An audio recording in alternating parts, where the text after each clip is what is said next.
Hello बच्चों, good afternoon. चलो बच्चों, इस वीडियो में हम लेकर के आए हैं ओम्स लॉ, ठीक है ना। इससे पहले हम करंट डेंसिटी और ड्रिफ्ट वेलोसिटी में रिलेशन डिस्कस करा चुके हैं। आप नोट करते जाइए साथ साथ मेरे इन टॉपिकों को। बस सिंपल सा टॉपिक है ओम्स लॉ। ओम्स लॉ की बात कर रहे हैं बच्चों। It states that current flowing in a conductor is directly proportional to the potential difference applied across its end. If physical conditions जैसे area, length, temperature and mechanical strain will remain same. Statement note कर लो। Ohm's law, it states that current flowing in a conductor is directly proportional to potential difference applied across its end if the physical conditions of the wire as area, length, temperature, mechanical strain etc will remain same. constant और remain same एक ही बात है। जब किसी बहुत important law है बच्चों, ये कोई मेटलिक वायर है,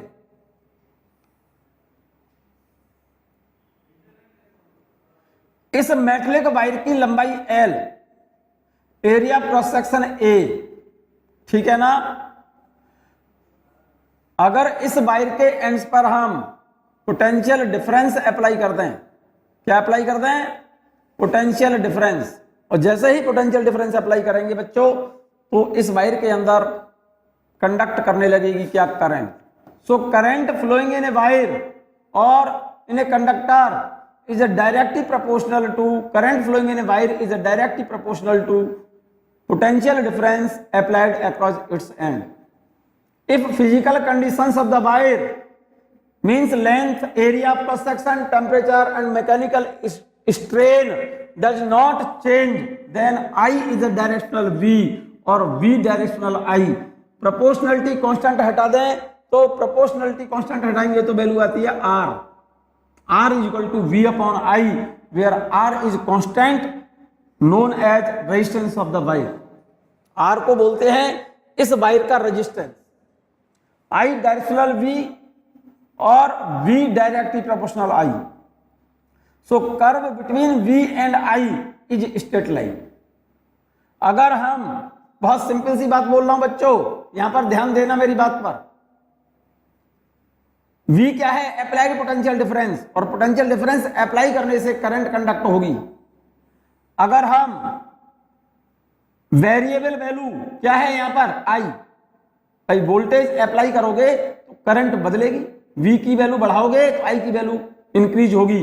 वेरिएबल वैल्यू को मैंने लिया है एक्स एक्सिस पर और अप्लाइड वैल्यू को लिया है मैंने वाई एक्सिस पर। So curve between V and I is straight line. और इस कर्व का अगर हम स्लोप निकाल दें बच्चों, ध्यान से सुनना मेरी बात को, इस कर्व का अगर हम स्लोप निकालें, ये तो V हो गया और ये I, इस कर्व का स्लोप क्या कहलाएगा? Slope of this curve, slope, इस कर्व का स्लोप क्या बेटा? स्लोप, इस कर्व का स्लोप अगर हम निकालेंगे तो उसको बोलते हैं tan theta. tan theta is equal to perpendicular by base V upon I is gives us proportionality constant R. ये बात याद करो और नोट करो आप इस बात को। ओम्स स्टेटमेंट क्या है? Current flowing in a wire is directly proportional to applied potential difference across its ends if physical condition of the wire must be will remain same. So I is a directional V और V directional I. Proportionality sign हटा दे, constant लगाते हैं R, then R is equal to V upon I, where R is constant known as resistance of the wire. V is a directly proportional I, so curve between V and I is straight line. हमने variable value क्या है यहां पर? Current, इसको लिया है हमने x axis पर, और जो गिवन वैल्यू है उसको लिया है हमने वाई एक्सिस पर, और इन दोनों के बीच ग्राफ खींचेंगे तो क्या होगा? Straight line. और इस कर्व का जो स्लोप होगा, इस कर्व का जो स्लोप है ये प्रोपोर्शनलिटी कांस्टेंट को शो करता है। v डायरेक्ट प्रोपोर्शनल i है तो यहां पर लिखेंगे v equal to I into R. So r is a proportionality constant. Curve between v and i is straight line. इस कर्व का जो स्लोप होगा v अपॉन आई, ये प्रोपोर्शनलिटी कांस्टेंट r को रिप्रेजेंट करता है बच्चों। इस r को बोलते हैं रेजिस्टेंस ऑफ वायर। इस वायर का रेजिस्टेंस है ये r। ठीक है, ये ग्राफ देख लिया है आपने। यहां पर मैंने गिवन वैल्यू को ले लिया है बच्चों। देखो इधर देखो जरा ध्यान से। Since i directional v, so graph between i and v will be straight line. यहां पर मैंने i को लिया है y एक्सिस पर और v को लिया है x एक्सिस पर। तो इस कर्व का जो स्लोप होगा, ये तो परपेंडिकुलर तो हो गया i और बेस कितना हो गया v। तो यहां पर tan थीटा बराबर क्या हो गया? tan थीटा बराबर परपेंडिकुलर i अपॉन बेस कितना है v, और i अपॉन v बराबर 1 अपॉन r। तो r बराबर यहां से क्या हो जाएगा 1 अपॉन tan थीटा। अगर हम i को लें y एक्सिस पर और v को लें x एक्सिस पर, तो उस केस में इस कर्व का स्लोप रेसिप्रोकल ऑफ रेजिस्टेंस होगा। tan theta equal to 1 upon r होगा। इन दोनों में डिफरेंस समझ लो। अगर हमने x एक्सिस पर v और y एक्सिस पर i लिया है तो slope i upon v equal to 1 upon r। So slope is reciprocal of resistance r equal to 1 upon tan theta. More is the slope less is the resistance. इस case की बात कर रहा हूं बच्चों में। इस केस में स्लोप अगर ज्यादा होगा तो रेजिस्टेंस कम होगा।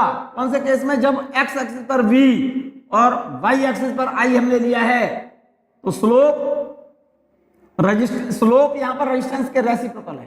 तो r बराबर 1 upon tan theta. More is the slope less is the resistance and vice versa. यहां पर लिख दिया है मोर is the slope less is the resistance and vice versa. अगर हम ऐसा करते मेरे बच्चे, हम i को यहां पर लिया है y एक्सिस पर और v को लिया है x एक्सिस पर, तब इसका slope tan theta equal to i upon v equal to 1 upon r होगा। दोनों में डिफरेंस समझ लेना बच्चों। तो इस केस में मोर is the slope less is the resistance, less is the slope more is the resistance. लेकिन अगर हम ऐसा करते, v directional i, variable quantity i को ले हैं अगर हम x एक्सिस पर और गिवन क्वांटिटी को ले हम y एक्सिस पर, कर्व इसके बीच भी क्या होगा? स्ट्रेट लाइन होगा। और इस कर्व का स्लोप tan थीटा होगा v अपॉन i।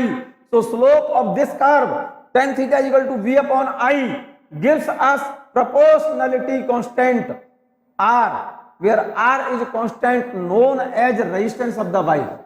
ये r इस वायर का रेजिस्टेंस है। क्या है मेरे बच्चे? Resistance of the wire. Its unit is ohm. Resistance की यूनिट क्या होती है? ओम होती है बच्चों, मैंने यहां लिखा है। ठीक है ना? Resistance of the wire is a independent of different values of v and i and unit of resistance is ohm. अगर किसी वायर के एंड्स पर अप्लाइड पोटेंशियल डिफरेंस 1 वोल्ट है और उसमें कंडक्ट होने वाली करंट अगर 1 एम्पियर है तो उस वायर का रेजिस्टेंस कितना होगा मेरे बच्चे? 1 ओम होगा। ये बात समझ लो ठीक से। क्या कहा आपने?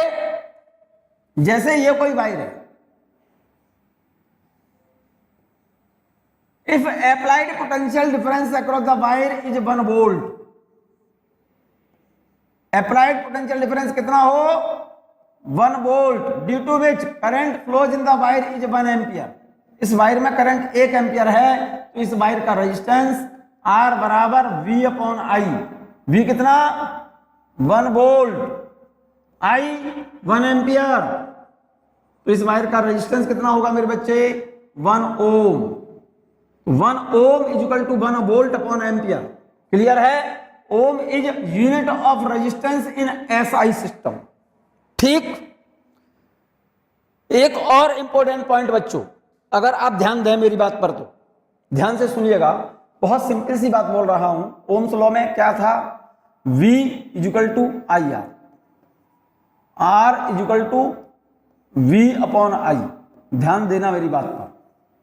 Curve between V and I, जिन कंडक्टर्स के लिए कर्व इस एक्सिस पर लिया है मैंने I और इस एक्सिस पर लिया है V, अगर V और I के बीच कर्व स्ट्रेट लाइन है, it means resistance of wire is independent of different values of V and I। इसका मतलब इस लाइन के हर एक पॉइंट पर रेजिस्टेंस सेम होगा बच्चों, ठीक है। अगर कर्व, जिस कर्व का स्लोप, जैसे एक ही वायर के लिए वी आई कर्व 2 है, V और I, ये कोई रेजिस्टेंस वायर है मेरे बच्चे, ये वाला वायर है। एक वायर के लिए 2 कर्व मैंने ड्रॉ किए हैं, एक कर्व इसका नाम डाल दो A और इसको डाल दो B। एक ही वायर के लिए 2 कर्व हैं ये, इस कर्व का स्लोप कम है और इस कर्व का स्लोप ज्यादा है। अगर y एक्सिस पर V और x एक्सिस पर I, तो इस कर्व का स्लोप क्या होगा, tan theta equal to V upon I equal to R। More is the slope more is the resistance, less is the slope less is the resistance. इसका sense ये हो गया कि जो कर्व V एक्सिस के ज्यादा पास में है, ये तो V है और इधर I है, जो कर्व V एक्सिस के पास जा रहा है उसका रेजिस्टेंस ज्यादा होगा और जो कर्व I एक्सिस के पास है उसका रेजिस्टेंस कम होगा। तो इस केस में इस वायर का रेजिस्टेंस मैंने R1 मान लिया है और इसका रेजिस्टेंस मैंने R2। एक ही वायर का अलग अलग रेजिस्टेंस है R1 and R2 and R1 is less than R2। इसका मतलब क्या हो गया, एक ही वायर के रेजिस्टेंस, इसी वायर का रेजिस्टेंस R2 है और इसी वायर का रेजिस्टेंस R1 है। इसका मतलब definitely these 2 graphs for one wire eight 2 different temperature, क्योंकि जिस केस में R2 इसमें ज्यादा है R1 से, इसका मतलब यह हो गया इस वायर का रेजिस्टेंस R2 जब ज्यादा है R1 से, इसका मतलब ये जो ग्राफ खींचा गया है ये ज्यादा टेम्परेचर पर खींचा गया है, जब इस वायर का टेम्परेचर ज्यादा है और ये वाला ग्राफ कम टेम्परेचर पर है। इस केस में मान लो जब ये कर्व खींचा है फर्स्ट कर्व, तब इस वायर का टेम्परेचर T1 है और जब ये कर्व खींचा है ये वाला सेकंड, तब वायर का टेम्परेचर T2 है। इस केस में R2 ज्यादा है R1 से, तो डेफिनेटली इस वायर का जो टेम्परेचर होगा T1 लेस देन होगा किससे, T2 से। ये बात क्लियर है, ये बात पहले ये बात समझो, ये बात क्लियर है नहीं। जो कर्व V एक्सिस के पास होता है उसका रेजिस्टेंस ज्यादा होगा और जो नीचे वाले के पास है उसका रेजिस्टेंस नीचे होने का मतलब कम होगा। जो कर्व I एक्सिस के पास है, I के पास है, नीचे वाले के पास है, उसका रेजिस्टेंस नीचे का मतलब कम है और जो ऊपर वाले के पास है मींस वोल्टेज V वाले के पास है उसका रेजिस्टेंस ऊपर है, इसका मतलब ज्यादा है। यहां पर देखो जरा कर्व, ये वाला कर्व देखो, इस एक्सिस पर मैंने V लिया है, इस एक्सिस पर I लिया है और R बराबर V अपॉन I। बस एक ही बात याद करो आप, जो कर्व इस वाले ऊपर वाले के पास है उसका रेजिस्टेंस ज्यादा होगा और जो नीचे वाले के पास है उसका रेजिस्टेंस कम होगा। तो V तो इस एक्सिस पर है, तो इन दोनों ग्राफों में ये वाला कर्व V एक्सिस के ज्यादा पास है, इसका रेजिस्टेंस जो V एक्सिस के पास है उसका रेजिस्टेंस ज्यादा और I एक्सिस के पास है उसका रेजिस्टेंस कम। तो इस केस में क्या हुआ, इस वाले केस में, और यहां पर इस केस में क्या होगा मेरे बच्चे, जो कर्व V एक्सिस के पास है उसका रेजिस्टेंस ज्यादा और जो I एक्सिस के पास है उसका रेजिस्टेंस कम। तो इस केस में R1 ग्रेटर देन R2 होगा, सो T1 is greater than T2। तो ये कोई कंपलसरी नहीं है, रटना मत इसको, आप इस फॉर्मूले को देखो, इस फॉर्मूले को, जो कर्व V एक्सिस के पास जाएगा उसका रेजिस्टेंस ज्यादा होगा, जो I एक्सिस के पास होगा उसका रेजिस्टेंस कम होगा। ठीक है, इस वाले ग्राफ में देखो जरा, यहां पर मैंने V बनाया है, यहां I बनाया है। जो कर्व स्ट्रेट लाइन है इसका मतलब इस वाले वायर के हर एक पॉइंट पर रेजिस्टेंस सेम होगा। जो कर्व V एक्सिस के पास होगा उसका रेजिस्टेंस ज्यादा और जो I एक्सिस के पास जा रहा है उसका रेजिस्टेंस कम। तो इसका रेजिस्टेंस सबसे कम है, इससे इसका रेजिस्टेंस ज्यादा है और इसका रेजिस्टेंस सबसे ज्यादा है, क्योंकि ये वाला कर्व V एक्सिस के पास है। और ज्यादा पास ले जाओगे इस कर्व को V एक्सिस के तो रेजिस्टेंस और बढ़ जाएगा, और जो कर्व v एक्सिस के पैरेलल होगा उसका रेजिस्टेंस इन्फिनिटी, और जो कर्व i एक्सिस के पैरेलल होगा उसका रेजिस्टेंस 0। भाई एक बात देखो, इस वाले कर्व से इस वाले कर्व में रेजिस्टेंस कम, इस वाले कर्व में रेजिस्टेंस और कम, इसमें और कम, इसमें और कम, और जो कर्व i एक्सिस के पैरेलल हो गया उसका रेजिस्टेंस कम होते होते कितना होगा? 0 होगा। तो इसका मतलब जो कर्व इस i एक्सिस के पैरेलल है उसका रेजिस्टेंस 0 होगा, और जो कर्व v एक्सिस के पैरेलल है उसका रेजिस्टेंस इन्फिनिटी होगा। और जो कर्व स्ट्रेट लाइन है उसका कर्व उस कर्व के हर एक पॉइंट पर रेजिस्टेंस सेम होगा। यहां पर रेजिस्टेंस हर जगह पर सेम है। v एक्सिस के पैरेलल है, रेजिस्टेंस इन्फिनिटी है। i एक्सिस के पैरेलल है, रेजिस्टेंस 0 है। जरा गौर से देखिएगा, इस कर्व में देखो, इस वाले कर्व में क्या हो रहा है? इस वाले कर्व में v की वैल्यू तो इंक्रीज हो रही है, लेकिन आगे चलने पर i की वैल्यू क्या हो रही है? डिक्रीज। v और i दोनों की वैल्यू इंक्रीज करें, इस वाले कर्व में v और i दोनों बढ़ रहे हैं, इसलिए इस कर्व में r पॉजिटिव है। जो कर्व v एक्सिस के पैरेलल है उसका r इन्फिनिटी है, जो i एक्सिस के पैरेलल है उसका r 0 है। और v और i दोनों में से एक वैल्यू बढ़े और एक घटे। इस वाले कर्व में क्या हो रहा है? v की वैल्यू तो इंक्रीज हो रही है बच्चों इधर, लेकिन i की वैल्यू घट रही है। तो इस केस में इस वाले ग्राफ में रेजिस्टेंस कैसा होगा? नेगेटिव होगा। फिर से समझ लो इस बात को, ये बात क्लियर है? फिर से समझो इस बात को। मैं R = V/I, ध्यान देना मेरी बात पर, सिंपल सी बात बोल रहा हूं। देखो ये कोई कंपलसरी नहीं है, मैं तो इधर I ले रहा हूं बच्चों, इधर V ले रहा हूं। इस ग्राफ के हर एक पॉइंट पर रेजिस्टेंस सेम होगा और पॉजिटिव होगा।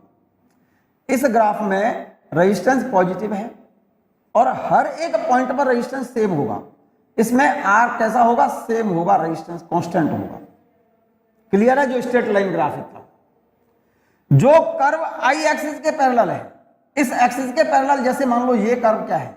i एक्सिस के पैरेलल है, इसके पैरेलल है। इस केस में इसका रेजिस्टेंस कितना होगा? 0 होगा बच्चों। और जो कर्व v एक्सिस के पैरेलल है, इस वाले के ऊपर वाले के पैरेलल, तो रेजिस्टेंस बढ़ बढ़कर कितना हो गया? इस केस में रेजिस्टेंस कितना हो गया? इस केस में रेजिस्टेंस इन्फिनिटी होगा। और v और i में से एक वैल्यू बढ़े और एक वैल्यू घटे, कर्व इस तरह से है। इस केस में क्या हो रहा है? देखो i की वैल्यू तो बढ़ रही है बच्चों, ये इस एक्सिस पर मैंने i लिया है बच्चों। तो इस ग्राफ में i की वैल्यू तो इंक्रीज हो रही है, लेकिन वोल्टेज की वैल्यू क्या हो रही है? घट रहा है। वोल्टेज घट रहा है और i इंक्रीज हो रहा है। तो v और i दोनों में से एक वैल्यू बढ़े और एक घटे, तो उस केस में r नेगेटिव होगा। r कैसा होगा? नेगेटिव होगा। ये बात क्लियर है? नहीं है क्लियर तो फिर मैं बोल रहा हूं, देखो जरा ध्यान से फिर से सुनो। सिंपल सी बात, बार बार एक ही रिपीट कर रहा हूं। R = V/I।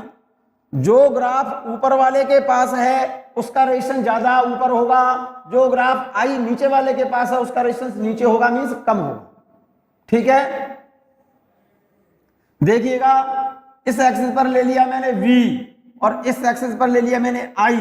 अब इस V और I में ये चेक करो, ये तो V ऊपर ये लिखा है, I ये नीचे लिखा है। इस ग्राफ में देखो, इन दोनों ग्राफों में क्या हो रहा है? ये ऊपर वाले के पास है, इसका रेजिस्टेंस और इसका रेजिस्टेंस, इस केस में रेजिस्टेंस जो ऊपर V के पास है उसका रेजिस्टेंस ज्यादा, इस केस में R1 ज्यादा होगा R2 से। और अगर एक ही वायर के लिए दोनों ग्राफ हैं अलग अलग टेम्परेचर पर, तो उस केस में T1 > होगा T2 से। क्लियर? दूसरी बात, मैं तो इस एक्सिस पर I ले रहा हूं बच्चों, इस पर V ले रहा हूं। तो जो ग्राफ V के पास है, इसका रेजिस्टेंस R1 लिखा है मैंने, इसका R2 लिखा है। जो ऊपर वाले के पास है, V के पास है, उसका रेजिस्टेंस इस केस में R2 ज्यादा होगा किससे? R1 से। इस केस में T2 ज्यादा होगा किससे? T1 से। ये बात क्लियर है पहले कि नहीं है? क्लियर? क्लियर है? दूसरी बात देखिएगा, R = V/I। V और I के बीच ग्राफ, या तो लिया मैंने V, ये लिया मैंने I। ग्राफ अगर स्ट्रेट लाइन है, इसका मतलब इस ग्राफ के हर एक पॉइंट पर, जैसे ये पॉइंट लिखिया मैंने A और ये पॉइंट लिखा मैंने B, इस ग्राफ के हर एक पॉइंट पर, ए पर और बी पर resistance at A is equal to resistance at B. मतलब इस ग्राफ के हर एक पॉइंट पर रेजिस्टेंस सेम होगा, क्योंकि कर्व कैसा है, स्ट्रेट लाइन है। ठीक है, अगली बात फिर समझो एक बात और, V अपॉन आई, जरा गौर से देखना, इधर I और इधर V, इस ग्राफ में रेजिस्टेंस हर जगह पर क्या होगा, सेम होगा। इस ग्राफ में रेजिस्टेंस हर जगह पर सेम होगा। जो ग्राफ I एक्सिस के पैरेलल होता है, जो ग्राफ I एक्सिस के पैरेलल है, उसका रेजिस्टेंस 0 होता है। भाई इसके पास है वो, उसका रेजिस्टेंस कम होगा ना, और जो I एक्सिस के पैरेलल है उसका रेजिस्टेंस 0 होगा। और जो V एक्सिस के पैरेलल है, उसका रेजिस्टेंस कितना होगा, V एक्सिस के पैरेलल है। इस केस में इस ग्राफ में रेजिस्टेंस कैसा होगा, अनंत होगा। क्लियर है? जो ग्राफ V एक्सिस के पास जाता है, जैसे V और ये I, ध्यान दीजिए मेरी बात पर, इस ग्राफ के हर एक पॉइंट पर रेजिस्टेंस कैसा होगा, इसमें R सेम होगा, resistance is same at all point. But in this graph, जो ग्राफ V एक्सिस के पास जाता है उसका रेजिस्टेंस बढ़ता है, और इस ग्राफ में जरा गौर से देखो, इसमें रेजिस्टेंस, इस वाले ग्राफ में रेजिस्टेंस, क्योंकि जो I एक्सिस की तरफ जा रहा है उसका रेजिस्टेंस घटेगा, डिक्रीज होगा। इसका डिक्रीज होने का सेंस क्या है, जैसे हमने एक पॉइंट लिया, ये पॉइंट 1 और यहां पर लिया पॉइंट 2, तो आगे चलने पर रेजिस्टेंस घट रहा है, इसका मतलब इस वाले पॉइंट पर रेजिस्टेंस इसके कंपैरिजन में कम होगा। इस केस में, इस वाले ग्राफ में पॉइंट नंबर सेकंड पर रेजिस्टेंस कम है, किससे, इस वाले पॉइंट से, जो कर्व I एक्सिस की ओर इंक्लाइन कर रहा है। क्योंकि इस वाले कर्व में स्लोप आगे जाने पर घटेगा, उस केस में रेजिस्टेंस कम होता जाएगा। यहां पर रेजिस्टेंस ज्यादा है, यहां पर रेजिस्टेंस कम और कम हो जाएगा। और जब ग्राफ इसके पैरेलल हो गया अगर ये ग्राफ, तो उस केस में रेजिस्टेंस कितना हो जाएगा, 0। ग्राफ के इस वाले हिस्से में देखो कर्व कैसा है, स्ट्रेट लाइन है, इस ग्राफ के हर एक पॉइंट पर रेजिस्टेंस कैसा होगा, सेम होगा। ठीक से समझ लो, इस ग्राफ में रेजिस्टेंस क्या हो रहा है, ये कर्व किसके ओर मुड़ रहा है, ऊपर वाले की ओर जा रहा है, मींस V की तरफ टर्न हो रहा है। इसका मतलब in this graph resistance increases, इस वाले ग्राफ में रेजिस्टेंस इंक्रीज हो रहा है। इंक्रीज होने का मतलब क्या है, जैसे ये पॉइंट नंबर डाल दिया मैंने, ये पॉइंट डाल दिया मैंने 3rd, ये पॉइंट डाल दिया मैंने 4th, तो V की तरफ जा रहा है ग्राफ, स्लोप इसमें बढ़ता जाएगा। पॉइंट नंबर इस जगह पर रेजिस्टेंस ज्यादा होगा, इस जगह से। इस केस में R3 कम होगा, किससे, R4 से। यहां पर रेजिस्टेंस, क्योंकि इधर रेजिस्टेंस बढ़ेगा V की तरफ, I की तरफ घटेगा, और स्ट्रेट लाइन है तो रेजिस्टेंस कैसा रहेगा, सेम रहेगा। क्लियर? इस वाले ग्राफ में देखो V और I दोनों इंक्रीज हो रहे हैं, R सेम है लेकिन कैसा है, R पॉजिटिव है। इसमें भी V और I दोनों इंक्रीज कर रहे हैं। ये बात अलग है कि आगे जाने पर रेजिस्टेंस घट रहा है, लेकिन रेजिस्टेंस इसमें डिक्रीज हो रहा है। आगे जाने पर रेजिस्टेंस घट रहा है, डिक्रीज हो रहा है रेजिस्टेंस। लेकिन इस वाले ग्राफ में V और I दोनों बढ़ रहे हैं, इस केस में भी R कैसा होगा, पॉजिटिव होगा। Positive means more than 0। इस वाले ग्राफ में V और I दोनों इंक्रीज हो रहे हैं, इस वाले ग्राफ में भी रेजिस्टेंस कैसा है, पॉजिटिव है। In all 3 curves resistance is positive because V and I both are increased, but in this graph resistance same because graph is straight line। इस ग्राफ में आगे चलने पर स्लोप घट रहा है, डिक्रीज हो रहा है, इसमें रेजिस्टेंस डिक्रीज होगा, इसमें स्लोप इंक्रीज हो रहा है, इसमें रेजिस्टेंस इंक्रीज होगा। लेकिन इन तीनों ग्राफों में R की वैल्यू कैसी होगी, पॉजिटिव होगी। क्लियर? V और I दोनों की वैल्यू बढ़े या दोनों की वैल्यू घटे तो उस केस में R पॉजिटिव होता है। लेकिन V और I इन दोनों में से एक वैल्यू घटे और एक वैल्यू बढ़े। ठीक है? जैसे हम ये कहते बच्चों, जरा गौर से देखो, वही वाली बात हो गई। ये तो I लिया, ये V लिया, इस ग्राफ में रेजिस्टेंस कैसा है, सेम। कैसा है, पॉजिटिव, आर पॉजिटिव है, रेजिस्टेंस सेम है। इस ग्राफ में रेजिस्टेंस कितना है, आई एक्सिस के पैरेलल है 0 है। इस ग्राफ में रेजिस्टेंस कितना है, वी एक्सिस के पैरेलल है, रेजिस्टेंस अनंत है। और इस वाले ग्राफ में क्या हो रहा है, एक वैल्यू बढ़ रही है, एक वैल्यू घट रही है। इस वाले ग्राफ में आई की वैल्यू तो बढ़ेगी और वी की वैल्यू घटेगी, तो इस वाले ग्राफ में आर कैसा होगा, नेगेटिव होगा। क्लियर।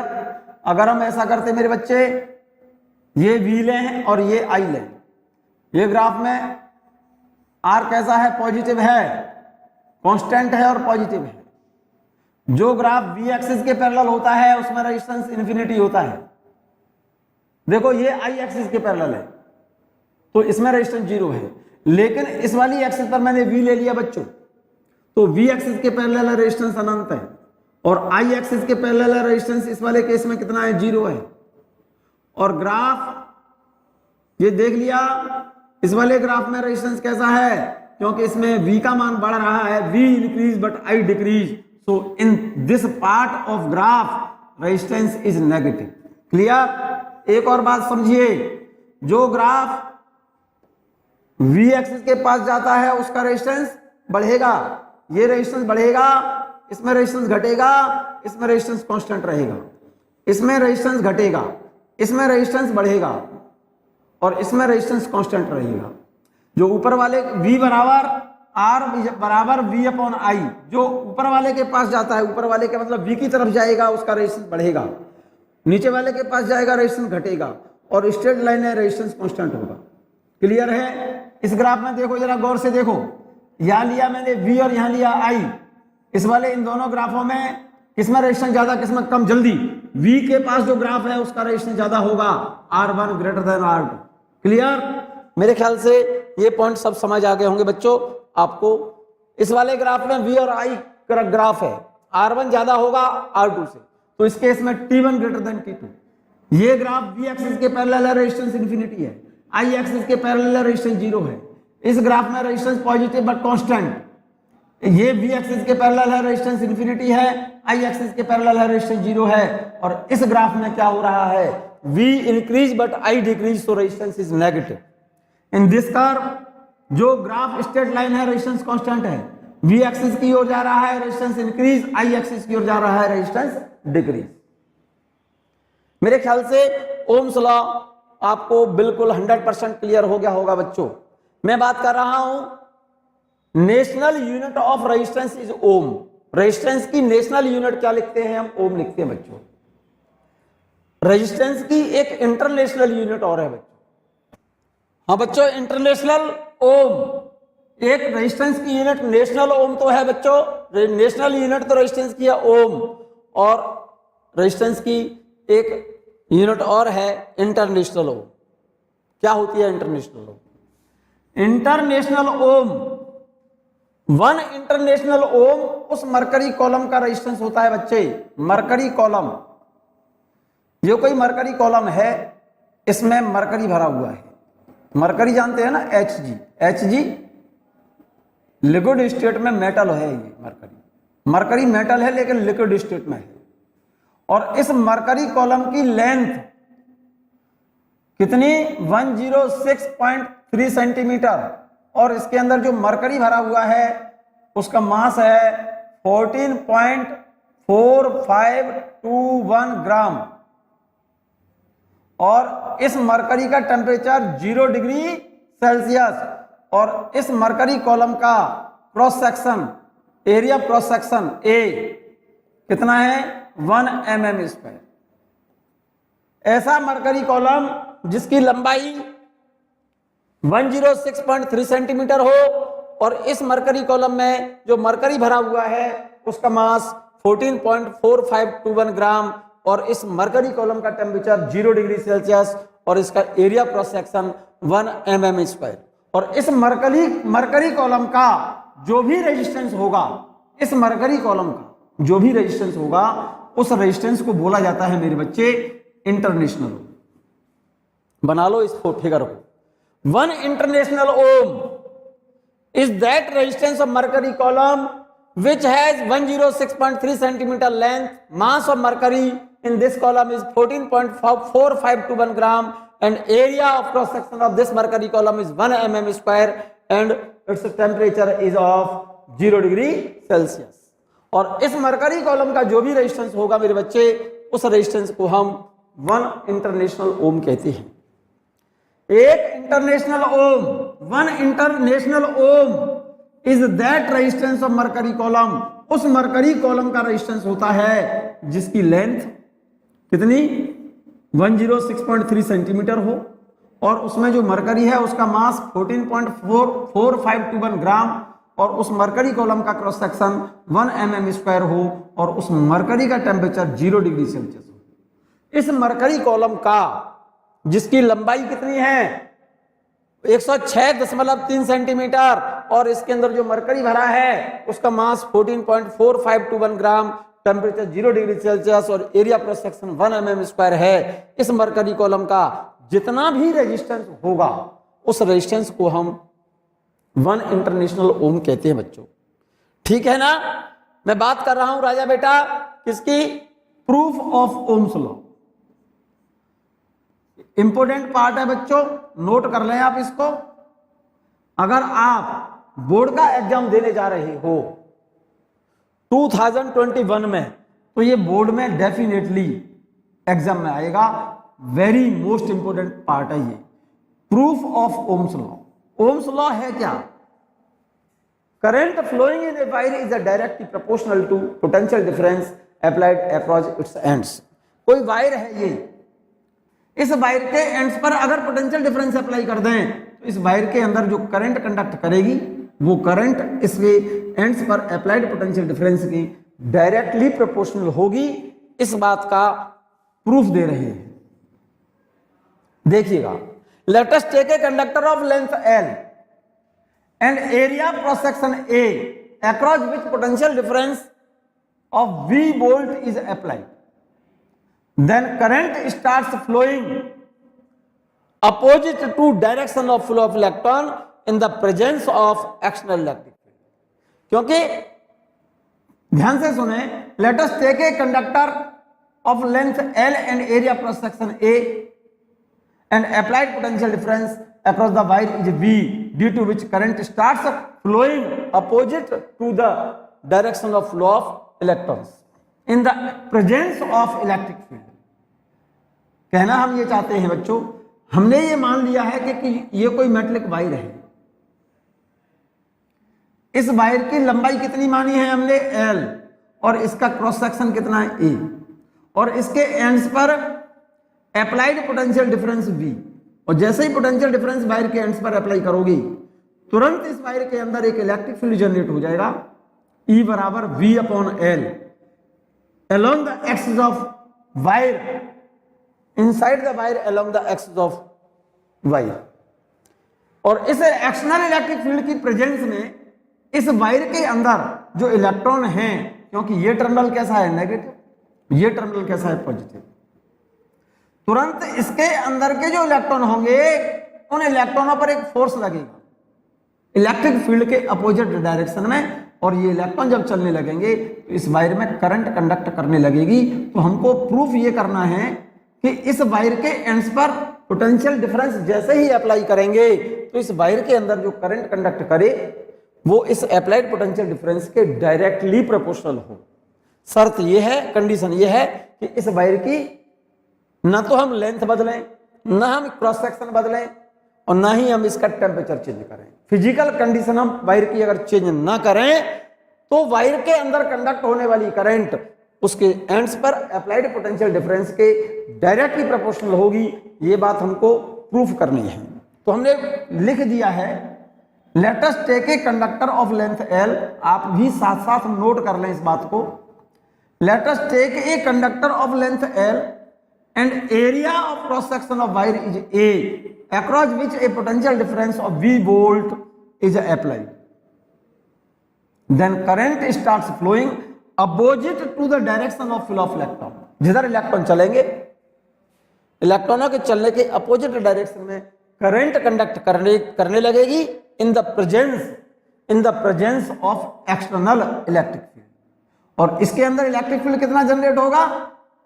E = V/L। ये बात हम पहले पढ़ा चुके हैं बच्चों, ये बात लिख दी है हमने।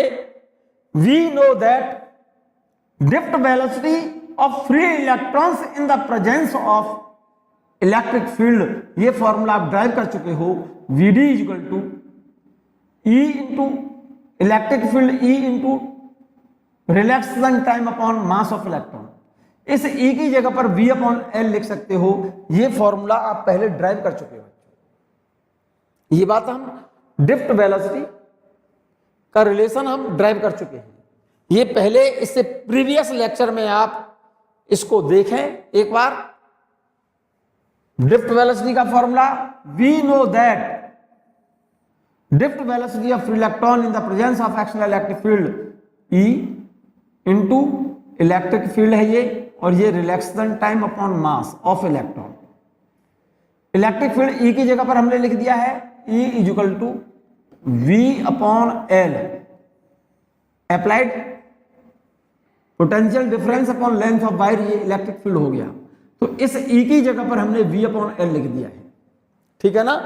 और एक रिलेशन और हम जानते हैं, क्या बेटा, I is equal to n e, I is equal to n E A v D, drift velocity का। तो यहां से ड्रिफ्ट वेलोसिटी बराबर क्या हो जाएगा, V D is equal to I upon N E A, ये वाला formula. V D drift velocity equal to I upon N E A, ये फॉर्मूला भी आप इससे प्रीवियस लेक्चर में हम ड्राइव कर चुके हैं। आप लोग उसको देखें उस वीडियो को। और relation between drift velocity and current, ये भी फॉर्मूला पहले ड्राइव कर चुके हैं, इसलिए आप डायरेक्ट लिख दीजिएगा we know that drift velocity of electron in the presence of external electric field E into tau upon mass of electron into applied potential difference upon length of wire, E into tau V upon m into L। यहां पर m electron का मास है, E electron का charge है, tau relaxation time, L length है wire की, V applied potential difference है। और ड्रिफ्ट वेलोसिटी का फॉर्मूला ये भी ड्राइव कर चुके हो करंट के टर्म में, Vd equal to I upon N E A. Compare the equation first and second, इन दोनों इक्वेशन को कंपेयर कर दो। ये साइड बराबर इस साइड के है बच्चे, तो ये वाली साइड बराबर इसके होगी, ये बात हमने यहां लिख दिया है। I upon N E A is equal to E into tau upon M into V upon L. ये रिलेशन समझ आ गया होगा भाई, ये साइड बराबर इस साइड की, तो ये वाली साइड बराबर इस साइड की, तो ये मैंने बराबर लिख दिया है, ठीक है ना मेरे बच्चे। देखना जरा गौर से, यहां पर V को तो यहां रखो, V तो ये रहा, m into L E into tau, m into L को ऊपर ले जाओ और e इंटू टॉ को नीचे ले जाओ। तो m इंटू एल यहां ऊपर लिख लो, एम एल, इस एम एल को इधर ले आओ। देख लो जरा ध्यान से, इस वाले रिलेशन में m इंटू एल को तो ऊपर ला रहा हूं, और इस स्मॉल m को m इंटू एल ये ऊपर ले गया, e इंटू टॉ नीचे ले आया। तो V बराबर क्या बन गया, V equal to m into L upon n into E, और एक e ये रहा, n into E square tau into A, और ये I है। ये रिलेशन बिल्कुल क्लियर हो गया होगा, क्लियर है। m यहां पर मास है इलेक्ट्रॉन का बच्चों, l उस वायर की लेंथ है, n number of electrons per unit volume, इस n को बोलते हैं number of electrons per unit volume, free electron density कहा जाता है इस n को। E इलेक्ट्रॉनिक चार्ज है, टॉ रिलैक्सेशन टाइम, ए एरिया क्रॉस सेक्शन है वायर का, ठीक है ना। ये जो वायर लिया था ना आपने, ये वाला वायर, इस वायर में इस फॉर्मूले के अंदर L जो है, ये वाली जो L है ना, इस वायर की लेंथ है, और ये एरिया क्रॉस सेक्शन है इस वायर का, और ये m जो इसके अंदर इलेक्ट्रॉन चल रहे हैं ना ये वाले, जैसे इस वायर को इसके एंड्स पर पोटेंशियल डिफरेंस जैसे ही हमने अप्लाई किया, तुरंत ये इलेक्ट्रॉन चलने लगे। तो ये जो m है ना, ये इस इलेक्ट्रॉन का मास है, और ये E इलेक्ट्रॉन का चार्ज है, टॉ ये relaxation time, lambda tau equal to lambda upon v r m s, मैंने फॉर्मूला पढ़ाया था आपको। Lambda upon v r m s के लिए लिखते हैं हम √3kT अपॉन m, ध्यान हो तो। ठीक है ना मेरे बच्चे? Yes, A area cross section है, कहीं कोई प्रॉब्लम तो नहीं? तो V equal to m into L upon N E square tau into A into I. In this condition, in this relation, m L upon N E square tau into A equal to constant. इसको constant, ये constant है, mass electron का change नहीं होगा, e electron का charge है, constant है। और आपने बोला है अगर किसी वायर की हम फिजिकल कंडीशंस चेंज ना करें, ना तो वायर की लेंथ बदलें, ना एरिया बदलें, और ना ही उसका टेम्परेचर बदलें, टेम्परेचर नहीं बदलेंगे तो रिलैक्सेशन टाइम भी चेंज नहीं होगा। It means if physical condition of the wire will remain same, तो उस केस में M into L upon N E square into tau into A क्या रहेगा? कांस्टेंट रहेगा। So V directly proportional I, V directly proportional I, और V बराबर लिखते हैं क्या बेटा? I into R. वैसे जनरली हम, ये तो ओम्स लॉ है बच्चों, ये ओम्स लॉ है। V इक्वल टू क्या लिखते हो हम? V equal to I into R लिखते हैं ना। तो ये तो I ये रहा, ये वाली I ये है, और ये V है। तो इसका मतलब ये इसकी जगह पर क्या आया है? R। ये रेजिस्टेंस है एक्चुअल में, ये R किसका? इस वायर का। तो R बराबर m L upon N E square tau into A, this the resistance of wire. Wire का रेजिस्टेंस है, R is known as resistance of wire. ये ओम्स लॉ है बच्चों। Curve between V and I, V and I is straight line, ठीक है ना? This is Ohm's law, ये ओम का लॉ है, ओम्स नियम है ये, ठीक है ना? ओम का नियम है बच्चों, दैट्स प्रूफ, ठीक है ना? यही प्रूफ करना था ना आपको, क्या बेटा? फिर से समझ लो, कुछ है नहीं इसमें प्रूफ ओम्स लॉ का, हमने ले लिया है। Let us take a conductor of length L and area cross section A, across which a potential difference V volt is applied, then current starts flowing opposite to the flow of free electrons in the presence of action electric field। Electric field लगाया है आपने, E बराबर V upon L। हम जानते हैं, we know that VD equal to E into electric field E tau upon M, और इस E की जगह पर V अपॉन L लिख दिया है। एक रिलेशन ड्रिफ्ट वेलोसिटी और करंट में पढ़ा था आपने, VD equal to I upon NEA। Equation first और सेकंड को कंपेयर कर दो, ये साइड इक्वल इसके है, ये साइड इक्वल इसके है, तो वही हमने किया है, ये साइड बराबर इसके किया है, V को यहां रख लिया, बाकी का टर्म, इस वाले टर्म को हमने इधर लिया है, M L upon N E square tau into A into I. और ये वैल्यू क्या है? कांस्टेंट है। ये वैल्यू किसकी जगह पर लिखी है आपने? आर की जगह पर, तो मैंने यहां लिख दिया है। दिस इज ओम्स लॉ, यही प्रूफ करना था आपको। In this formula, in this relation, this is the resistance of wire. ये रेजिस्टेंस है वायर का, वायर के रेजिस्टेंस के लिए फॉर्मूला है M into L upon N E square tau into A. एक रिलेशन में, इस रिलेशन को जरा बच्चों देखो, इस रिलेशन को मैं यहां पर लिख रहा हूं, R equal to M upon N E square tau और इंटू एल अपॉन ए। जरा गौर से देखना इसे। R इक्वल टू, एक फॉर्मूला पड़ा है रो इंटू एल अपॉन ए, चेक कर लो जरा, देखो ये जो टर्म देख रहे हैं आप, इसको बोलते हैं स्पेसिफिक रेजिस्टेंस। तो स्पेसिफिक रेजिस्टेंस का फॉर्मूला है मेरे बच्चे M upon N E square tau. Clear है? So specific resistance of wire is independent of linear, independent of linear dimensions of the wire. इस फॉर्मूले में वायर की ना तो लेंथ है, इस फॉर्मूले के अंदर देखो ये m क्या है? इलेक्ट्रॉन का मास है, E इलेक्ट्रॉन का चार्ज है, n अगर वायर का मटेरियल चेंज ना करें तो number of electron per unit volume ये भी चेंज नहीं होंगे, और अगर टेम्परेचर को कांस्टेंट रखें तो रिलैक्सेशन टाइम भी क्या रहेगा? Constant. So specific resistance for given wire eight given temperature is fix independent of length and area of cross section of the wire. Clear है? ये बात क्लियर है? लेकिन रेजिस्टेंस लेंथ और क्रॉस सेक्शन पर डिपेंड करता है, लेकिन स्पेसिफिक रेजिस्टेंस किसी वायर का एक मटेरियल के लिए मेरे बच्चे सेम रहता है। जैसे ये कोई वायर है, इस वायर को की लंबाई बढ़ा दें या लंबाई को घटा दें, लेकिन इसके टेम्परेचर को चेंज ना करें तो इस वायर का स्पेसिफिक रेजिस्टेंस रो चेंज नहीं होगा। क्लियर है ये बात? मैं बात कर रहा हूं बच्चों resistance of a wire. Resistance of a wire जो मैं अभी बात कर रहा था उसी की बात कर रहा हूं। It is the resistance offered by the material of wire in the flow of current is known as resistance of wire. It is a scalar quantity, its unit is ohm. क्या होता है वायर का resistance? क्या होता है ये wire का resistance? ये कोई मेटलिक वायर है बच्चों, जरा गौर से देखना।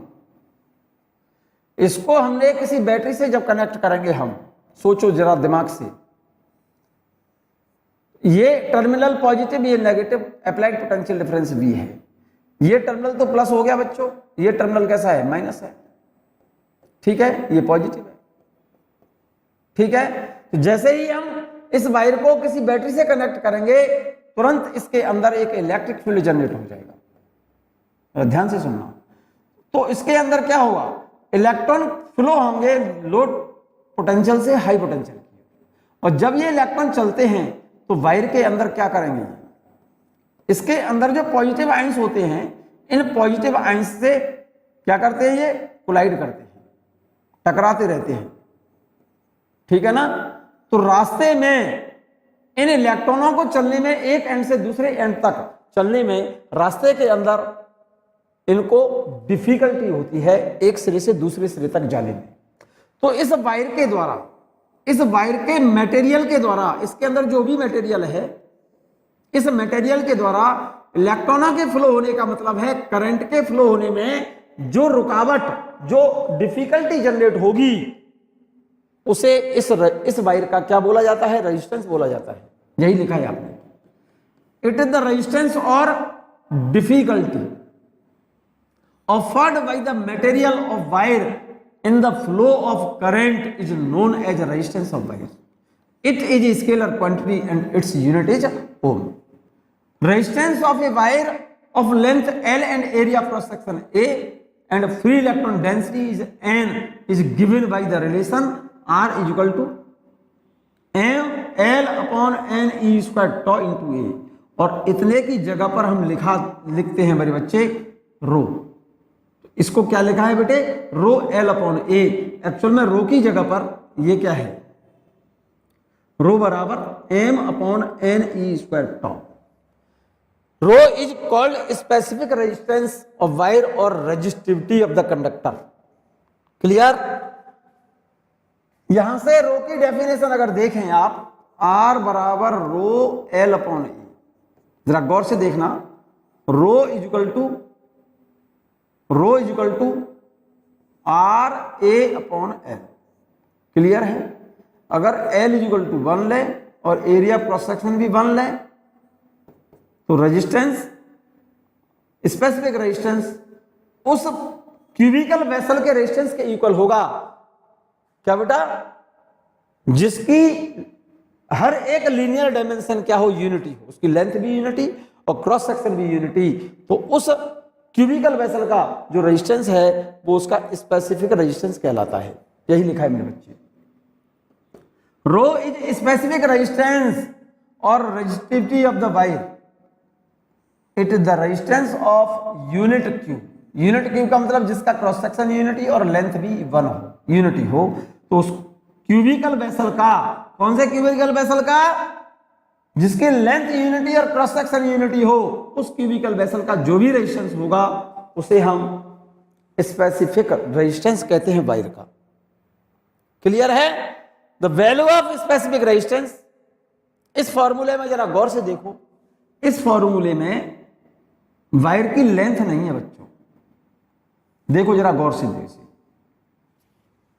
इस फॉर्मूले के अंदर वायर की लेंथ नहीं है।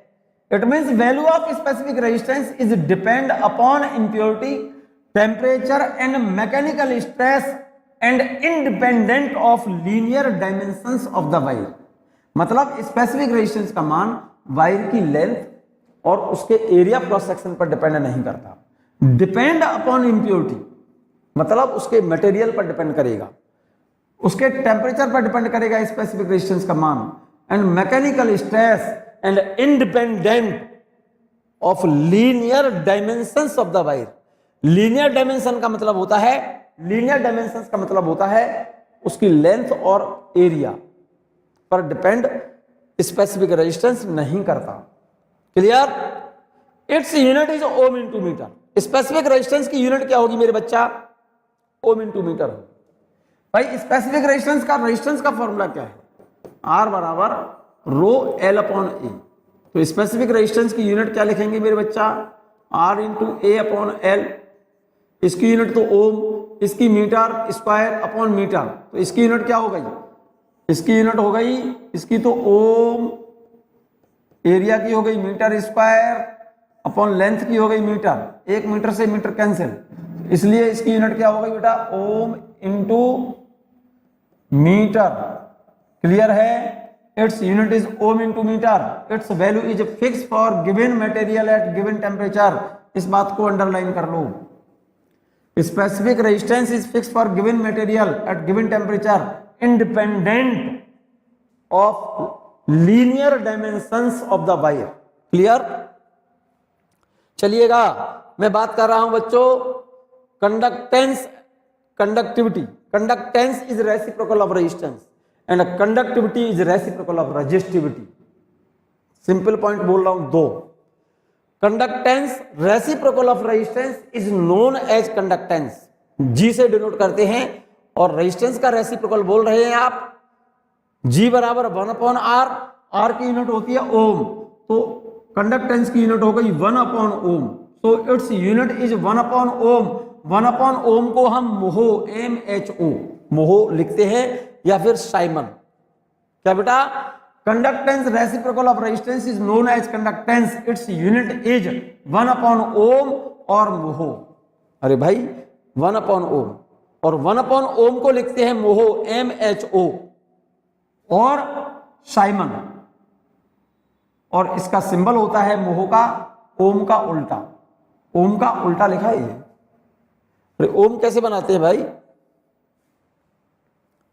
ओम का सिंबल है ओम का सिंबल है ये, और मोहो MHO, इसका उल्टा बना दो, इसका उल्टा बना दो मेरे बच्चे, ये मोहो, ओम का इनवर्स। ठीक है ना? क्लियर है? यूनिट ऑफ कंडक्टेंस इज मोहो और ओम इनवर्स और जॉर्ज साइमन ओम। ओम नाम है ना साइंटिस्ट का, पूरा नाम था जॉर्ज साइमन ओम, तो उसके नाम पर कंडक्टेंस की यूनिट होती है साइमन, या फिर 1 अपॉन ओम, या फिर 1 अपॉन ओम को हम मोहो MHO लिखते हैं। G equal to 1 upon R, R बराबर होता है रो एल अपॉन ए, तो ए ऊपर पहुंचा दिया हमने, और इसकी यूनिट क्या हो गई? मोहो, और इसको उल्टा इस तरह से बनाते हैं सिंबल में बच्चों। Conductivity, conductance reciprocal of resistance है, और कंडक्टिविटी और इलेक्ट्रिकल कंडक्टिविटी, कंडक्टिविटी को और क्या बोलते हैं मेरे बच्चे? इसको कंडक्टिविटी और electrical conductivity. Electrical conductivity is reciprocal of electrical resistivity. Clear है? कंडक्टिविटी को शो करते हैं सिग्मा से, सिग्मा बराबर 1 अपॉन रो। ठीक है ना? 1 अपॉन रो, और रो बराबर क्या होता है? RA upon L. इसकी जगह पर क्या लिख दिया मेरे बच्चे? रो की जगह पर RA अपॉन एल, एल ऊपर पहुंचा दिया। तो यूनिट क्या होगी मेरे बच्चे? रो की यूनिट क्या होती है? Ohm into metre. तो कंडक्टिविटी की रेसिप्रोकल है रेजिस्टिविटी के, कंडक्टिविटी की यूनिट हो गई 1 upon ohm into metre. 1 upon ohm को हम लिख सकते हैं मोहो अपॉन मीटर, और मोह को लिखते हैं साइमन, साइमन पर metre. Clear? Now the value of conductivity and resistivity is depend upon nature of the material or substance and temperature. Conductivity और रेजिस्टिविटी दोनों की वैल्यू डिपेंड करती है किस पर? मटेरियल पर और टेम्परेचर पर। The product of conductivity and resistivity for given material, यहां से कंडक्टिविटी बराबर 1 अपॉन रेजिस्टिविटी लिखा है आपने। तो conductivity, product of conductivity and resistivity is always equal to 1 for given material at given temperature. Product of conductivity and resistivity is always equal to fix is equal to 1 independent of other factors. Its value is depend upon nature of material and temperature. बहुत important point बच्चों note लिखे हैं, ये करीब 6-7 point हैं, ये ध्यान दो मेरी बात पर, यहां पर ध्यान से सुनिएगा, नोट कर लो ये पॉइंट। ये जो अंडरलाइन लिखी है मैंने, बहुत काम की लाइन लिखी है और ये बहुत कई जगह पर हमको जरूरत पड़ती है बच्चों इसकी। सिग्मा क्या चीज है? ये कंडक्टिविटी है, कंडक्टिविटी। कंडक्टिविटी इज मैक्सिमम और रेजिस्टिविटी, ये रो क्या चीज है? रेजिस्टिविटी।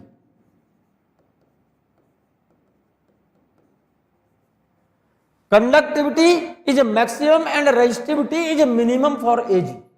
एजी कहते हैं सिल्वर को, एजी समझते हो ना, चांदी, सिल्वर। सिल्वर की कंडक्टिविटी बच्चों ज्यादा है, मैक्सिमम है। जब कंडक्टिविटी ज्यादा होगी तो रेजिस्टिविटी कम होगी, क्योंकि कंडक्टिविटी और रेजिस्टिविटी का प्रोडक्ट हमेशा इक्वल टू 1 रहेगा। कंडक्टिविटी ज्यादा है तो resistivity come, it means conductivity is reciprocal of resistivity. ठीक है ना? तो conductivity is maximum and resistivity is minimum for चांदी, एजी। एजी के लिए कंडक्टिविटी ज्यादा है और रेजिस्टिविटी कम है, इसीलिए एजी इलेक्ट्रिक का सबसे अच्छा कंडक्टर माना जाता है। Hence AG is best conductor of electricity. इसके बाद में बेस्ट कंडक्टर लेते हैं हम किसको? Best conductor of electricity is copper. सबसे पहले एजी इलेक्ट्रिक का सबसे अच्छा कंडक्टर है, इसके बाद नेक्स्ट लेते हैं कॉपर, फिर लेते हैं गोल्ड, फिर लेते हैं एल्युमिनियम एक्सेट्रा। इसी वजह से, क्योंकि इनकी कंडक्टिविटी ज्यादा है, रेजिस्टिविटी कम है। कारण because of very low value of resistivity, copper and aluminium are used as connection wire so that their resistance may be neglected. Connection wire तो जानते होंगे, ये जो इलेक्ट्रिक करंट, इलेक्ट्रिक कंडक्शन के लिए आप जो यूज करते हैं घरों में, जो वायर लगाते हैं ना कॉपर के, कनेक्शन वायर, इलेक्ट्रिक केबल, ठीक है ना, वो किसके जनरली हम यूज करते हैं? अच्छे कंडक्टर होने चाहिए। तो इसके लिए सबसे अच्छा कंडक्टर कौन सा है? एजी। एजी लेकिन कॉस्टली मेटल है, इसलिए कनेक्शन वायर के लिए हम एजी हम इस्तेमाल नहीं करते। इसके बाद फिर लेते हैं हम कॉपर, और कॉपर सबसे पहले एजी हम इस्तेमाल कर सकते हैं, लेकिन एजी कॉस्टली मेटल है तो फिर हम कॉपर के वायर इसीलिए कनेक्शन वायर के लिए यूज करते हैं। और कॉपर के बाद आता है बच्चों गोल्ड, ये भी बहुत कॉस्टली मेटल है, तो फिर हम यूज करते हैं क्या बेटा? या तो कॉपर या एल्युमिनियम, क्योंकि इनकी कंडक्टिविटी ज्यादा है, रेजिस्टिविटी कम है। ये लिख दिया है, because of very low value of resistivity और very high value of conductivity, copper and aluminium are used as connection wire so that their resistance may be neglected. Connection wire के लिए हम इस्तेमाल जो वायर करते हैं, जो मटेरियल इस्तेमाल करते हैं कनेक्शन वायर के अंदर, या तो कॉपर यूज करते हैं या एल्युमिनियम की केबल बनाई जाती है, इलेक्ट्रिक केबल, क्योंकि उनका रेजिस्टेंस बहुत, रेजिस्टिविटी कम होने के कारण उनका रेजिस्टेंस कम होगा, जिससे उनके रेजिस्टेंस को हम नेग्लेक्ट कर सकें, उसमें करंट आसानी से कंडक्ट कर सके। Because of very high value of resistivity for nichrome, underline कर लो बच्चों, ये एलॉय ऑफ मेटल्स हैं। Because very high value of resistivity, rho क्या है? Resistivity for nichrome, manganin, constantan etcetera. Nichrome, manganin और कॉन्स्टेंटन, इनके लिए रेजिस्टिविटी बहुत ज्यादा होती है। रेजिस्टिविटी जब ज्यादा होगी तो इनके रेजिस्टेंस भी ज्यादा होंगे, ठीक है ना? Hence the resistance of constant wire does not change with small change of temperature, because temperature coefficient of resistance for constant is minimum. Clear है? Hence standard resistance wire used in post office box and resistance box are made of constant. दो ही बात बोली है बच्चों मैंने, मात्र समझ लो इस बात को ठीक से। पहला पॉइंट बोला है मैंने, Ag के लिए कंडक्टिविटी सबसे ज्यादा है और रेजिस्टिविटी कम, इसलिए इसके रेजिस्टेंस कम होंगे, इसीलिए Ag इलेक्ट्रिक का सबसे अच्छा कंडक्टर माना जाता है।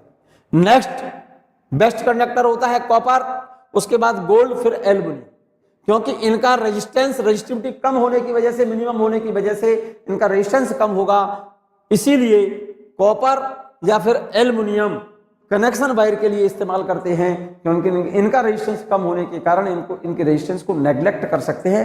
इट मींस इनके अंदर करंट आसानी से कंडक्ट कर सकती है, ठीक है ना। लेकिन रेजिस्टिविटी नाइट्रो, मैग्नीन और कॉन्स्टेंटन ये एलॉय ऑफ मेटल्स हैं, इनके लिए रेजिस्टिविटी ज्यादा होती है। Very high value of resistivity for nitro, मैग्नीन, constantan etcetera, इनके लिए रेजिस्टिविटी बहुत ज्यादा है। क्या ज्यादा है इनके लिए? Resistivity, very high value of resistivity for nitro, मैग्नीन, constantan. और जब रेजिस्टिविटी इनकी ज्यादा होगी तो इनका रेजिस्टेंस भी ज्यादा होगा, ठीक है ना। रेजिस्टेंस ऑफ कॉन्स्टेंटन, कॉन्स्टेंटन ऐसी मेटल है बच्चों जिसका रेजिस्टेंस टेम्परेचर चेंज होने पर चेंज नहीं होता।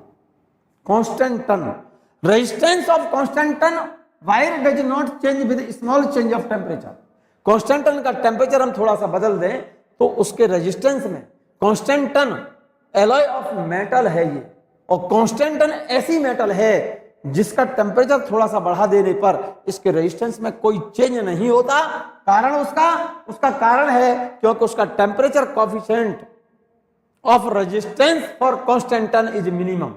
That's why standard resistance coil, standard resistance wire, जो पोस्ट ऑफिस बॉक्स और रेजिस्टेंस बॉक्स जो हम लैब में यूज करते हैं, उनके अंदर जो रेजिस्टेंस कॉइल लगाते हैं वो कॉन्स्टेंटन मेटल की लगाते हैं, कॉन्स्टेंटन मटेरियल की लगाते हैं। क्यों? क्योंकि कॉन्स्टेंटन एक ऐसा मेटल है, ऐसी मेटल है, ऐसे एलॉय ऑफ मेटल है जिसके रेजिस्टेंस में चेंज, टेम्परेचर चेंज होने पर चेंज तो होगा लेकिन बहुत कम चेंज आता है।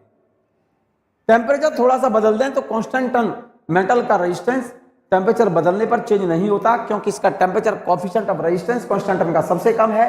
इसीलिए पोस्ट ऑफिस बॉक्स और रेजिस्टेंस बॉक्स के अंदर जो स्टैंडर्ड रेजिस्टेंस कॉइल जो बनाई जाती हैं वो कॉन्स्टेंटन की ही बनाई जाती है। सेकंड पॉइंट देखिएगा, बड़ा काम का है, melting point of tungsten. Tungsten भी एलॉय ऑफ मेटल है, रट लो इसको, याद कर लो, नोट कर लो इस बात को। Melting point of tungsten is very high. Tungsten का मेल्टिंग पॉइंट बहुत ज्यादा है। कितना है?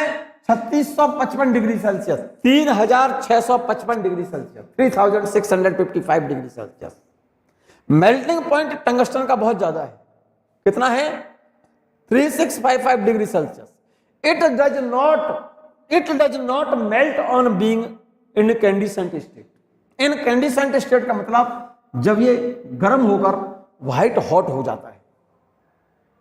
आपने बल्ब देखा है ना, बल्ब का जो फिलामेंट होता है वो काय के बनाए जाते हैं? टंगस्टन के।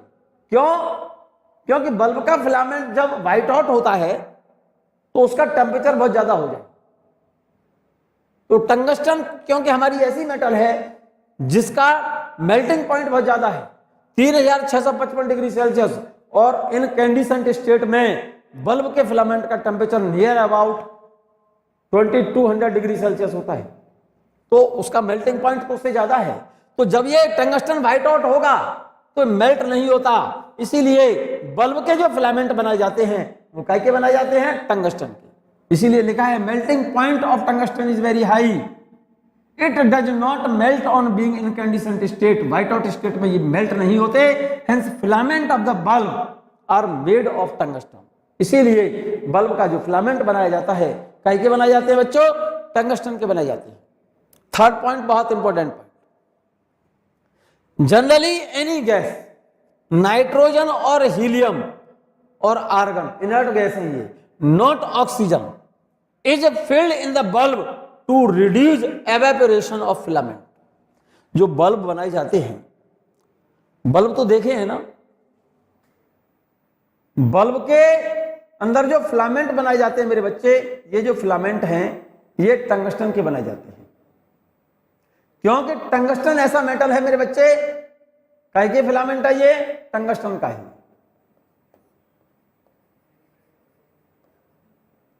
क्योंकि इसका मेल्टिंग पॉइंट टंगस्टन का बहुत ज्यादा है, मेल्टिंग पॉइंट टंगस्टन का बहुत ज्यादा है। कितना है? Melting point of tungsten is 3655 degree Celsius. Note कर लो इस बात को। जब ये व्हाइट आउट स्टेट में होते हैं, गर्म होने पर जब व्हाइट आउट हो जाएंगे तो ये मेल्ट नहीं होता, लेकिन मेटल है ये। टंगस्टन क्या है? एलॉय ऑफ मेटल है। जब ये हाई टेम्परेचर पर हीट होगी मेटल, एक बात हम जानते हैं बच्चों, आप भी जान जाइए, मेटल को हीट करते हैं जब हम करते हैं तो मेटल मेरे बच्चे हाई टेम्परेचर पर एवेपोरेट होती है। क्या होती है? एवेपोरेट होती है। एवेपोरेट का मतलब समझते हैं ना, वेपोराइजेशन होता है उसका, मेटल का। मेटल को अगर हम गर्म कर दें हाई टेम्परेचर पर तो मेटल एवेपोरेट होगी। अब क्योंकि टंगस्टन का जो फिलामेंट बनाया है वो बहुत पतला होता है, और जब हाई टेम्परेचर पर ये हीट हो रहा होगा, जब बल्ब वर्किंग कंडीशन में होगा, जब बल्ब का स्विच ऑन होगा, वर्किंग कंडीशन में जब होगा बल्ब, तो बल्ब का फिलामेंट बहुत ज्यादा गर्म होगा, हीट होगा। और टेम्परेचर जब ज्यादा हो जाएगा फिलामेंट का, बल्ब के फिलामेंट का जब टेम्परेचर ज्यादा हो जाएगा तब क्या होगा? टेम्परेचर ज्यादा होने से क्या होगा? वो एवेपोरेट होगा, वाष्पित होगा, वेपोराइज होगा। और वेपोराइज जब होगा, पहले से ही फिलामेंट पतला है और हीट होने पर वेपोराइज और हो, वेपोराइज होगा तो फिलामेंट पतला होता जाएगा, और एक कंडीशन ऐसी आएगी कि वो जल्दी ही क्या हो जाएगा? ब्रेक हो जाएगा, टूट जाएगा। तो इस बल्ब के फिलामेंट को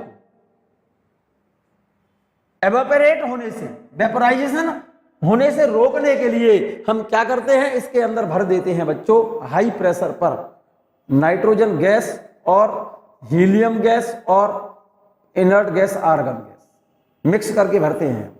इनर्ट गैस भरते हैं और नाइट्रोजन इसलिए भरते हैं क्योंकि इसके अंदर ये गैसें भर देंगे हाई प्रेशर पर, तो जो फिलामेंट हाई टेम्परेचर पर वेपोराइज हो रहा है, रेट ऑफ क्या बेटा? वेपोराइजेशन की रेट जो होगी वो घट जाएगी। एवेपोरेशन जो हो रहा है उसकी वेपोराइजेशन की रेट क्या हो जाएगी? कम हो जाएगी। इसी वजह से लिख दिया है, generally any gas, nitrogen, helium या argon but not oxygen is filled in a bulb to reduced evaporation of filament. Filament के एवेपोरेशन को घटाने के लिए, कम करने के लिए हम हाई प्रेशर पर हम नाइट्रोजन के साथ कोई इनर्ट गैस भरते हैं जिसकी रेट ऑफ एवेपोरेशन कम हो जाए, जिससे बल्ब की लाइफ बढ़ जाए। क्लियर है ये बात? यस। नाइक्रोम देखा होगा, nichrome wire does not melt on being red hot. Nichrome ये भी एलॉय ऑफ मेटल है मेरे बच्चे। Nichrome wire does not melt on being red hot, hence heater coil is made of nichrome. Heater की जो coil होती है मेरे बच्चे, वो काय की बनाई जाती है? नाइक्रोम की बनाई जाती है। हीटर तो देखे होंगे, room heater.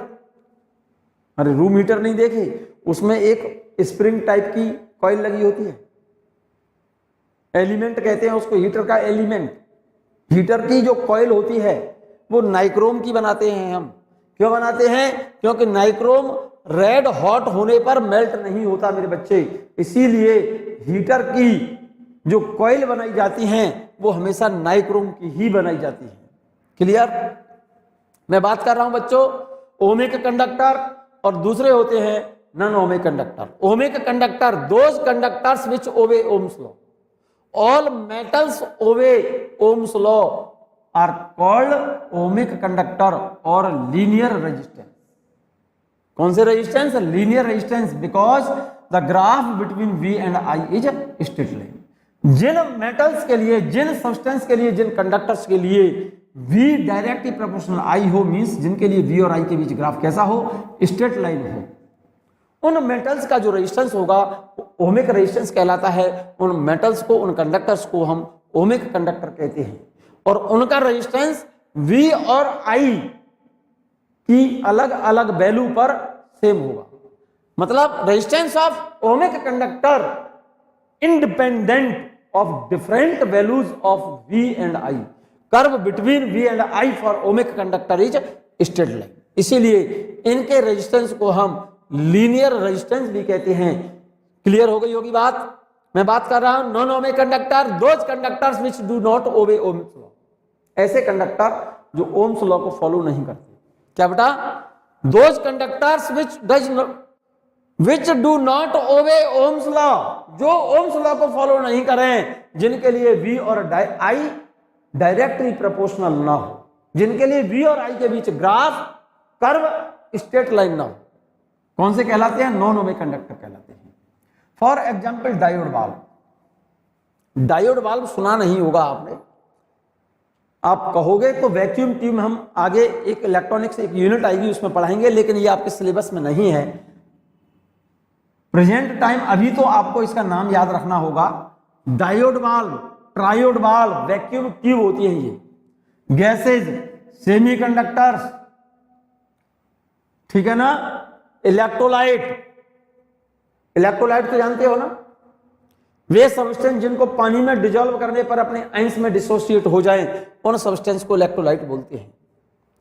Torch bulb, thermistor, thermistor होते हैं alloy of semiconductor, are example of non ohmic conductor और non linear resistance because graph between V and I is not straight line, क्योंकि इनके लिए ग्राफ V और I के बीच graph straight line नहीं होता।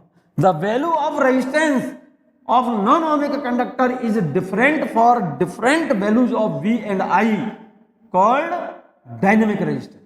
कैसा रेजिस्टेंस बोलते हैं इसको? Dynamic resistance. जरा ये कुछ ग्राफ मैंने शो किए हैं बच्चों, आप इनको ठीक इसी तरह से बना लें और ध्यान रखेंगे आप इसको। ये ग्राफ बनाया हुआ है मेरे बच्चे इलेक्ट्रोलाइट के लिए। इस एक्सिस पर हमने बच्चों V लिया है, इस एक्सिस पर, और इस पर I लिया है। और ये ग्राफ देखो यहां से स्टार्ट हो रहा है, ओरिजिन से नहीं जा रहा। इलेक्ट्रोलाइट के लिए ग्राफ है, क्योंकि इतना वोल्टेज जो है ये वाला, उसका ये जो वोल्टेज है पोटेंशियल ड्रॉप होता है सेल के अंदर, उसको बात की बात है। आप यहां से ग्राफ इस वाले एक्सिस पर V लिया है, इस एक्सिस पर I लिया है। इस ग्राफ को ओरिजिन से स्टार्ट मत करना, यहां से स्टार्ट करना। और ये ग्राफ V और I के बीच जो ग्राफ कर्व है वो स्ट्रेट लाइन नहीं है, कर्व शेप में है। इसीलिए इलेक्ट्रोलाइट नॉन ओमिक कंडक्टर है। टॉर्च बल्ब, टॉर्च बल्ब देखा है? टॉर्च, अरे टॉर्च नहीं देखी क्या? टॉर्च जो आती है जिसमें सेल डालते हैं, टॉर्च बल्ब के लिए V और I, इसके लिए ग्राफ कैसा होगा? स्ट्रेट लाइन नहीं होगा, कर्व शेप में है, ठीक है। टॉर्च बल्ब के लिए ग्राफ V और I के बीच ग्राफ कैसा होता है? नॉन लीनियर कर्व है, नॉन ओमिक कंडक्टर है।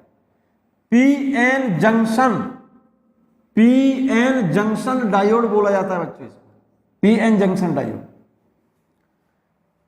PN जंक्शन डायोड के लिए ग्राफ देखो V और I के बीच ग्राफ कर्व शेप में है, और यहां पर लिख देना फॉरवर्ड वाइस पर PN जंक्शन के लिए V और I के बीच ग्राफ फॉरवर्ड। जब PN junction diode forward bias पर होता है तो V और I के बीच ग्राफ ये वाला होगा। बस ये बात याद रखनी है आपको अभी, क्योंकि मैं PN जंक्शन डायोड आगे एक यूनिट है इलेक्ट्रॉन फिजिक्स, मॉडर्न फिजिक्स में पढ़ाऊंगा मैं आपको। सेमीकंडक्टर एक कंप्लीट एक यूनिट है, उसमें पढ़ाएंगे हम इसको। PN जंक्शन डायोड का फॉरवर्ड वाइस पर जब PN जंक्शन डायोड होता है तब V और I के बीच ग्राफ ये वाला है, नॉन लीनियर कर्व है, इसीलिए नॉन ओमिक कंडक्टर होगा PN जंक्शन डायोड। और जब PN junction diode reverse bias पर होगा तो ग्राफ ये वाला है। इसको अभी तो आपको इसी तरह से लर्न करना होगा, ये V और ये I, ठीक है। ये ग्राफ बनाया है मैंने बच्चों V और I के बीच डायोड वाल्व के लिए। किसके लिए? डायोड वाल्व के लिए। ये भी वैक्यूम ट्यूब हैं, ये भी इलेक्ट्रॉन फिजिक्स में पढ़ते हैं हम। इलेक्ट्रॉन फिजिक्स में ही इसको ज्यादा डिटेल में डिक्टेट करेंगे, लेकिन डायोड वाल्व के लिए भी V और I के बीच कर्व स्ट्रेट लाइन नहीं है। क्लियर है? कैसा है? लीनियर कर्व नहीं है। क्लियर? इफ करंट, तो डायनेमिक रेजिस्टेंस के लिए फॉर्मूला क्या होगा? R बराबर delta V upon delta I। ये बात आप याद रखना। नॉन ओमिक कंडक्टर के रेजिस्टेंस के लिए रिलेशन होता है R बराबर delta V upon delta I, और delta V upon delta I को लिख सकता हूं V2 minus V1 upon I2 minus I1। Non ohmic register है R, नॉन ओमिक रेजिस्टेंस है। नॉन ओमिक रेजिस्टेंस के लिए फॉर्मूला R के लिए, क्योंकि इस R को बोलते हैं हम डायनेमिक रेजिस्टेंस, ये लिखा है डायनेमिक रेजिस्टेंस। इसके लिए रिलेशन है delta V upon delta I, V2 minus V1 upon I2 minus I1। If current is saturated, current is saturated का मतलब डेल्टा I 0 हो, मतलब करंट की वैल्यू, वोल्टेज तो चेंज हो लेकिन करंट चेंज ना हो। इस ग्राफ में जरा गौर से देखो, ये वाला ग्राफ V एक्सिस के पैरेलल है, तो इसका मतलब क्या है? वोल्टेज तो बढ़ रहा है लेकिन करंट के मान में कोई चेंज नहीं हो रहा। ये वाली करंट कैसी है? Saturated current. Saturated current, saturated current का मतलब है डेल्टा I 0 है, डेल्टा I 0 है। I 0 नहीं, करंट के मान में कोई चेंज नहीं हो रहा, वोल्टेज चेंज होने पर, इसका मतलब करंट कैसी है? Saturated current. और डेल्टा I जब 0 होगा, 0 से डिवाइड करोगे तो रेजिस्टेंस कितना होगा बेटा? इन्फिनिटी होगा। बताया है मैंने, जब कर्व V एक्सिस के पैरेलल होता है तो रेजिस्टेंस कितना लिखते हैं हम? इन्फिनिटी लिखते हैं मेरे बच्चे। कितना लिखते हैं? इन्फिनिटी। क्लियर है ये बात? एक छोटा सा पॉइंट और बच्चों, thermistor is alloy of semiconductor. Thermistor जो होते हैं वो एलॉय ऑफ सेमीकंडक्टर से है। क्या बेटा? Thermistor is alloy of semiconductors and it has negative resistance. इसको नोट करिए आप। थर्मिस्टर सेमीकंडक्टर एलॉयज को बोलते हैं, इनका रेजिस्टेंस नेगेटिव होता है, नॉन ओमिक रेजिस्टेंस। कैसा है? And resistance rapidly decreases with temperature. Thermistor alloy of semiconductor होते हैं और इनका टेम्परेचर बढ़ाने पर रेजिस्टेंस तेजी से घटता है। ये पॉइंट इंपॉर्टेंट है, इसको नोट कर लें आप इस बात को। Thermistor is alloy of semiconductor, thermistor is alloy of semiconductor and it has negative resistance, non ohmic resistance है। And resistance of thermistor rapidly decrease, तेजी से घटते हैं, विद टेम्परेचर का मतलब टेम्परेचर बढ़ाएंगे तो थर्मिस्टर का रेजिस्टेंस तेजी से घटेगा। इसी वजह से thermistor has very large negative temperature coefficient and it is a device of measuring very low resistance in resistance thermometer. ठीक है? It easily measured a change in temperature of order of 10 to minus 3 degree Celsius to 10 Kelvin। फिर से important point note करिए आप इस बात को। Thermistor has very large negative temperature coefficient and it is a device of measuring very low resistance in resistance thermometer. और resistance thermometer में जो बहुत कम रेजिस्टेंस जो होते हैं, वो बहुत कम वैल्यू रेजिस्टेंस, वो टेम्परेचर की जब चेंज होती है तो उसको ये आसानी से मेजर कर लेते हैं। जिन रेजिस्टेंस थर्मोमीटर के अंदर हम थर्मिस्टर यूज करते हैं, वे रेजिस्टेंस थर्मोमीटर क्या कर लेते हैं बेटे? It easily measured a change in temperature of 10 की power minus 3 degree Celsius to 10 kelvin. मतलब बहुत कम टेम्परेचर बदलेगा तो उसको भी ये रेजिस्टेंस थर्मोमीटर जिनके अंदर थर्मिस्टर यूज करते हो, वो कम टेम्परेचर के कम चेंज को भी क्या कर लेंगे? आसानी से मेजर कर लेते हैं। क्लियर है ये बात? थर्ड पॉइंट देखिएगा, बहुत important. If resistance of semiconductor decreases, the resistance of semiconductor decreases and metals resistance increases with temperature। Semiconductor का रेजिस्टेंस टेम्परेचर बढ़ाने पर घटेगा और मेटल्स का रेजिस्टेंस टेम्परेचर बढ़ाने पर बढ़ता है बच्चों। ठीक है ना? नोट कर लीजिए आप इस बात को। Resistance range of thermistor, thermistor की रेजिस्टेंस रेंज होती है 0.1 ओम से 10⁻⁷ ओम की ऑर्डर की। पॉइंट इंपॉर्टेंट है, नोट कर लीजिए, आपको एक जगह पर कहीं भी नोटेड नहीं मिलेंगे ये, इसलिए मैं कह रहा हूं, ये इंफॉर्मेशन आप नोट कर लें।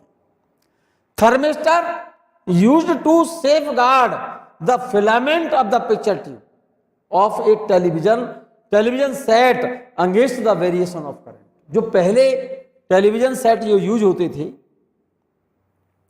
घरों में, जो टीवी पहले यूज करते थे ना, बड़े बड़े टीवी आते थे जिनमें पिक्चर ट्यूब लगी होती थी, उनके अंदर जो पिक्चर ट्यूब थी टेलीविजन की, उसके अंदर जो फिलामेंट लगा होता था, उसमें करंट जो कंडक्ट कर रही होती है वो घटती बढ़ती रहती थी, और उसके घटते बढ़ते रहने के कारण उस पिक्चर ट्यूब का जो फिलामेंट होता है उसके बर्न होने का डर रहता था।